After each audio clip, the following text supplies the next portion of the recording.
oftentimes the marketing department gets labeled as a coloring department. Bunch of kids out there not really knowing anything about business. Uh, and then when you talk about stuff like people often say, "Oh, it's data driven," and you're like, "Yeah, I'm data driven." But then you go, "Well, what about evidence based?" And then everyone kind of looks blankly and go, "What do you mean evidence based? Isn't that just data driven?" And so there's a lot of the work that you guys do, I think, is the difference to me anyway. A lot of it is data driven versus evidence based.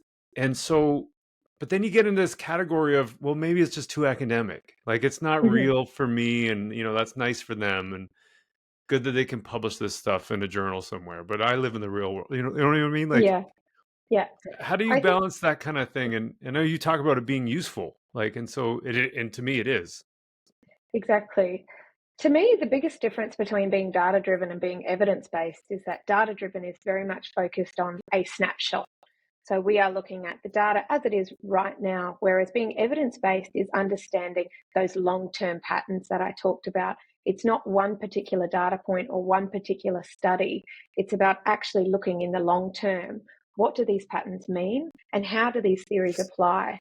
And you're right, we very much do get that idea of, particularly if we have agency come along when we're speaking to our sponsors, and you can sort of see the agency members from a mile away because they often have their hands crossed and they'll sort of be Yeah. sitting back like, this doesn't really apply to me. But it's important to remember the purpose of science is to build frameworks that make our lives easier, that make us perform our jobs more effectively.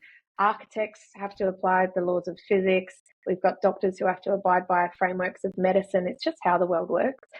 I think people who stick their nose up at marketing science are, one, missing out, and two, probably working harder, not smarter. There's definitely room for science and creativity to go hand in hand. In fact, I think it's important that they do. We're not trying to totally control the creative process. What we're doing is providing boundaries for tinkering so you know what's going to be most effective. But the creative part, that's totally up to you. That's the fun part of marketing. We don't want to stifle that. I really love it. I'm feverishly taking notes here, so excuse me there. But what I loved about that is that clear distinction between data driven and evidence based, and the short term versus the long term. But I would also argue it's the repeatability. If we think about science, when Yes. it's putting out laws and things to that effect, it's like, if all things are equal, this will continue to happen the same way. And I think this is where these laws become really important. I'd love just to double click on something that you said there, to the naysayers out there who either dismiss this as not really being evidence based or not rooted in the real world. How do you manage that dialogue when you are faced with that? Because I would argue it's because institutes like this exist, give us a different way of going back to our respective organizations and trying to, not what's the right word here, but to sell these new ideas within that are rooted in evidence. But how do you manage that when you're approached from that perspective?